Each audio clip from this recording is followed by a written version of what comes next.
बिस्मिल्लाहिर्रहमानिर्रहीम ګرانو ملګرو تاسو ته په لرن انګلیش ان پښتو چینل کې په هراله او ستړي مشوم ملګرو په نننی کلاس کې به تاسو ته پارټس اف سپیچ په دې یو ویډیو کې زده کوم دا ویډیو ما په دوو حصو کې ډیوایډ کړی دا نو تاسو کلاس تر پایه پورې وګورئ ان شاء الله کو تاسو ته پارټس اف سپیچ کې څومره مسلې همي دا ټولې به تاسو په دې وړه ویډیو کې حل کوم او په اسانه طریقه به درته ټول زده کوم یعنی چې تاسو کله زده کوئ بیا ماته په کمنټ سیکشن کې خامخا ولیکئ راځئ چې موږ خپل کلاس د ناون شروع کړو یعنی چې ناون څه دی یعنی 1 نمبر باندې موږ څه ناون دی ا ناون نیمز ا پرسن پلیس thing or idea یعنی ناون څه ته وایي یعنی دا موږ د یو زینوم د یو کس نوم یا د یو سیز نوم یا د یو ځای نوم یا د یو آیډیا مطلب دې ته موږ څه ویلی شو دې ته موږ ناون ویلی شو یعنی د دې نومونو ته موږ څه ویلی شو دې ته موږ ناون ویلی شو یعنی پیښور کابل احمد محمد یا مطلب یو سیز شو مطلب بوتل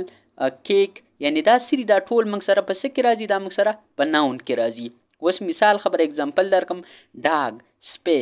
کیټ کیټ چې کوم دی پیشو ته وي هارس چې کوم دی دا اسپی ته وي سټوډنټ شو مطلب سټوډنټ طالب علم ته وي ایپل چې کوم دی مڼۍ ته وي او میری چې کوم دی دا موږ څه ته ویلی شو دا موږ یو واده ته ویلی شو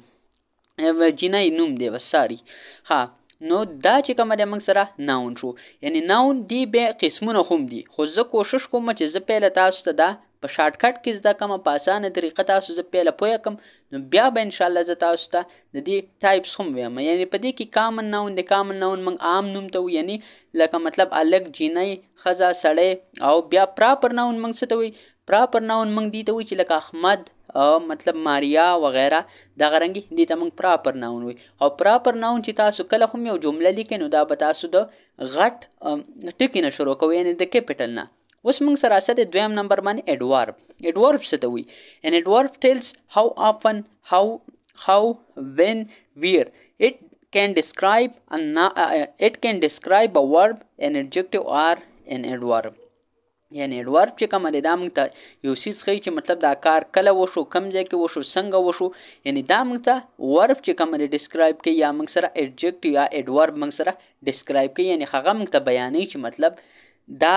ارس څنګه وشو دا کار څنګه وشو دا کم ځای کې وشو کله وشو نو دا موږ ته څه کوي اډورب کوي یعنی لاوډلی یعنی مثال خبره یو کس چې کوم دی په تیز اواز سره یو خبره وکړه یعنی دا موږ ته ډسکرایب کوي always موږ څه ته وایي همیشه یعنی اډورب چې کوم دی تا ته مطلب always څه کې راځي اډورب کې راځي نیور چې که دی کله هم نه یعنی لیټ چې کوم دی وروسته یعنی سون چې کوم دی مطلب زر ته وایي یعنی د اډورب کار څه دی دا موږ سره د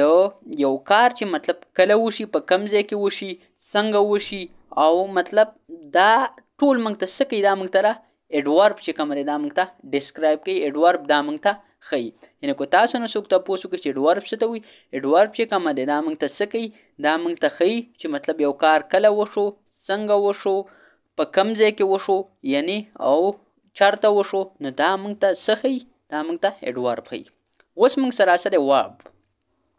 ورب چې کومه دی a verb is a word or group of words یعنی دا موږ سره یو لفظ دی یا د الفاظو مجموعه ده یعنی ډیر الفاظ چې کله راجمع کې دې ته موږ ورب ویلی شو that describe an action experience دا ورب چې کومه دی دا موږ سره یو اکشن ښیي یو ایکسپیرینس ښیي یعنی مثال خبره ته اوس مطلب سکول ته روانې نو سکول ته چې روانې دا تا ته مطلب څوک ښیي دا تا ته ورب ښیي یعنی که ته لیکل کوي نو دا موږ ته څه ښیي دا موږ ته یو اکشن ښیي چې دا کس لیکل کوي دا کس بازار ته روان دی نو دا ټول تا ته څه ښیي دا تا ته ورب ښیي یعنی که تا نه څوک تپوس وکړي چې ورب څه ته وایي ورب چې کومه دی دا تا ته مطلب یو اکشن ښیي دا تا ته یو ایکسپیرینس ښیي یعنی دا موږ سره یو ورډ دی یو لفظ دی یا د الفاظو مجموعه ده چې دا تا ته یو اکشن ښیي یعنی چې دا کار څنګه وشو څه کیږي دا کس کوي څه بازار ته روان دی لیکل کوي خوراک کوي څښاک کوي څه هم کوي نو دا به تا ته څه ښیي دا به تا ته ورب ښیي یعنی موږ سره په ورب کې څه راځي ریلایز چې کله ته یو څیز مخصوص کې واک سی لوک سینګ سیټ لیسن یعنی څومره هم چې تاسو سره دا واک سی لوک سینګ سیټ لیسن دا څومره چې تاسو دا الفاظ دي یعنی دې ټولو ته موږ څه ویلی شو دې ته موږ ویلی شو یعنی کو تاسو نه څوک تپوس وکړي چې ورب څه ته وایي ورب موږ څه هغه لفظ دی یا موږ څه د الفاظو مجموعه ده چې دا تاته یو اکشن ښیي یعنی چې دا کس کم کار کوي څه کوي نو دې ته به موږ څه ویل شو ورب یعنی څومره چې تاسو ته ما راوښوده که نه دا ورب یعنی انګریزان وایي که تاسو ورب زده کړو ورب چې کومه دی دا څومره وکیبلري تاسو ته ما وویله نو دا ټول موږ څه په ورب کې راځي یعنی بیا د دې سیکنډ پام هم وي تھرډ پام هم وي یعنی دې ته موږ څه ویل شو ورب اوس موږ سراسر ایڈجیکټیو ایڈجیکټیو څه ته وایي An adjective describe a noun or pronoun یعنی د adjective کار سره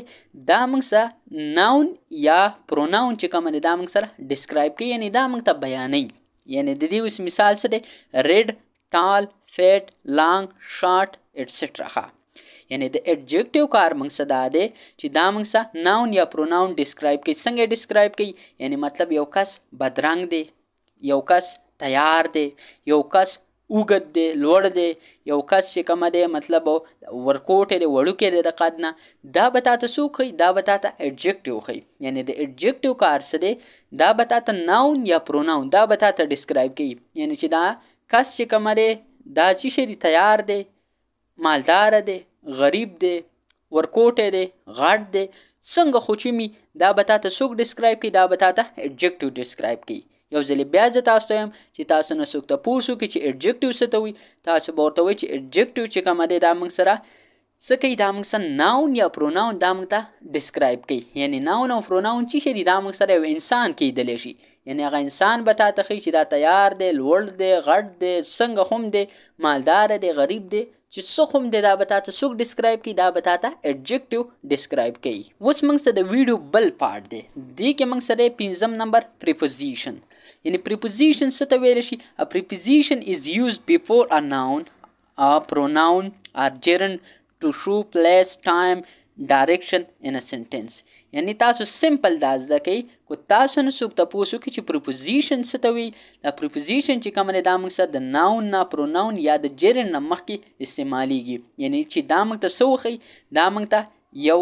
ځای موږ ته وښیي ټایم موږ ته وښیي ډایرکشن موږ ته وښیي یعنی چې دا کس په کم ځای کې دی دا کس په کم وخت کې مطلب دا کار کوي دا کس چې کومه دی په کم طرف باندې روان دی یعنی چې دا کم کار کوي وغیره یعنی دا موږ ته د یو کس څه ښیي د کس موږ ته پوزیشن ښیي یعنی پریپوزیشن کار څه دی سپیسیفیکلی د پریپوزیشن کار دا دی چې دا موږ ته د یو کس مکمل پوزیشن ښیي چې دا کس ولاړ دی ناستی دی ملاستی دی په کمره کې دننه دی بهر دی مطلب دا ټول تاسو ته څوک ښیي دا تاسو ته پریپوزیشن ښیي یعنی زه تاسو ته ښیم ایٹ ان آن اباؤٹ ټو فار فرام یعنی دا ټول موږ سره څه دي دا موږ سره پریپوزیشن دي یعنی یو کس په کمره کې دننه دی بهر دی کوم ځای کې هم وي یعنی هغه کس چې په کوم ځای کې د هغه ټول پوزیشن به تاته څوک ښیي دا به تاته ښیي پریپوزیشن یعنی چې دا کس پوزیشن کم ځای کې دی په کم ځای کې دی ولاړ دی ملاستی دی دننه دی بهر دی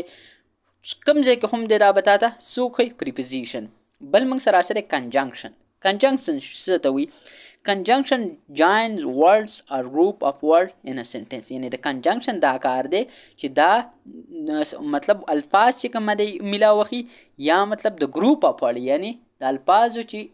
یا څه لفظونه یا د ګروپ اف ورډ یعنی دا یو بل سره میلاوخي څنګه میلاوخي and because yet therefore since or so until but یعنی دا چې کومه دی موږ سره د کنجنکشن کار سره دا موږ سره څه کوي دا موږ سره الفاظ میلاوخي یو بل سره یعنی تاسو وایي که نه چې مطلب he is a good boy but he is unable to perform a good action یا مطلب good to show a good result یعنی تاسو مطلب پکې مطلب الفاظ یو بل سره کنیکټ کولی شي یعنی دا and because yet therefore since or so until but دا چې کوم ځای هم تاسو ته راځي دا به تاسو سره څه دا به تاسو سره ای کنجنکشن یعنی د دې الفاظو کار څه دی د دې کنجنکشن کار څه دی یعنی دا به تاسو سره الفاظ یو بل سره میلاوخي بل موږ سره څه دی پروناون څه ته وایي پروناون ریپلیس the name of a person place thing or idea in a sentence یعنی پروناون زه تاسو سمپل وایم پروناون کار دا دی چې دا به د ناون په ځای استعمالیږي. یعنی تاسو سمپل داسې ویلی شئ پروناون از a word which is used instead of a noun. یعنی دا د ناون په ځای باندې استعمالیږي. اوس زه تاسو له مثال خبره درکم. تاسو د یو کس باره کې خبره کوئ، یعنی چې دا کس چې کومه دی دا ډېر ښه کس دی. یعنی تاسو وایئ چې احمد ډېر ښه کس دی، او بیا چې کومه دی د احمد نوم په ځای باندې تاسو هی استعمالوئ په هغه یو ایسه کې، یا تاسو د هغه باره کې ډېر لیکل کوئ، نو تاسو خو په هر سنټنس کې احمد نه لیکئ، نو احمد به تاسو سټارټ کې ولیکئ، خو بیا چې تاسو نورې سنټنسز وغیره لیکئ نو هغه به تاسو د احمد نوم بر ځای کې تاسو نه منشن کوئ، یعنی تاسو به هی منشن کوئ. تاسو به په کتابونو کې هم لیدلي، یعنی تاسو به هغه دپاره هی استعمالوئ. دا هی چې کومه دی دا څه دی؟ دا موږ سره پروناون دی، خو دا د چا په ځای استعمال شو؟ دا د احمد په ځای استعمال شو، یعنی د ناون په ځای استعمال شو. نو دا موږ سره څه شو؟ دا موږ سره پروناون شو. یعنی هی، شي، اټ، وی، دی، هم، هر، this that. یعنی دا ټول چې کومه دی دا موږ سره څه دي؟ دا موږ سره پروناون دی. یا تاسو اوس مثال خبره دی یو جینۍ باره کې خبره کوئ، تاسو وایئ چې عایشه یو ښه جینۍ ده، او بیا د هغې باره کې تاسو خبره کوئ په هغې باندې تاسو ایسې لیکئ، د هغې چې کوم ښه کارونه دي، خراب کارونه دي، هغه ټول باندې تاسو لیکل کوئ. نو تاسو خو به هر ځای کې د عایشه نوم نه منشن کوئ، تاسو خو به د محمد صلی الله علیه وسلم په باره کې هم سبقونه ویلي، نو په هغې کې هم څه کاري، تاسو خو په هر ځای کې د محمد صلی الله علیه وسلم نوم نه راځي، نو تاسو به کتلي هی صلی الله علیه و آله وسلم لیکلی. نو دې ته موږ څه ویل شو؟ دې ته موږ ویل شو پروناون، چې دا موږ سره د څه په ځای استعمالیږي؟ دا موږ سره د ناون په ځای استعمالیږي. بل موږ سره اثر انټرجیکشن. انټرجیکشن زه تاسو ته سمپل وښیم. انټرجیکشن از a word which shows some sudden action. تاسو دا زده کوئ. یعنی انټرجیکشن چې کومه دی دا موږ څه کوي؟ دا موږ سره یو سډن، یو اچانک اکشن موږ ته ښیي. یعنی مثال خبره کله چې زلزله اکدم راشي که نه، تاسو یا الله خیر یا الله خیر یعنی تاسو وایئ که نه، نو دا تاسو مطلب یو سډن اکشن وشي، نو تاسو مطلب دغه الفاظ د خولې نه وځي. یا که یو کس ښه بیټینګ وکړي، یا یو کس ښه کار وکړي او ته ورته وایې چې ویل ډن، او مطلب که نه، یا تاسو چېرته یو ځای کې یو کس ښه پرفارم وکړي، تاسو ورته وایئ چې براو، یا مطلب آها، هورا، مطلب هورې، هورې هم دې ته ویل شي، هورا هم ورته ویلی شي، او یا او ایټسټرا. یعنی دغه الفاظ چې کوم اکدم موږ استعمالو، نو دې ته موږ څه ویل شو؟ انټرجیکشن. یعنی چې کله زلزله راشي که نه، تاسو خو ډایرکټ الله خیر یا الله خیر وایئ که نه، نو دې ته هم تاسو انټرجیکشن ویلی شي. یا تاسو مطلب ایکسایټډ یاستئ، تاسو چېرته د کرکټ میچ وګټئ، تاسو راولئ چغې، مطلب چې هورا وی ون د میچ، یا مطلب که نه وی هیو ون د میچ. یعنی دغه رنګ الفاظ چې تاسو کوم استعمالوئ،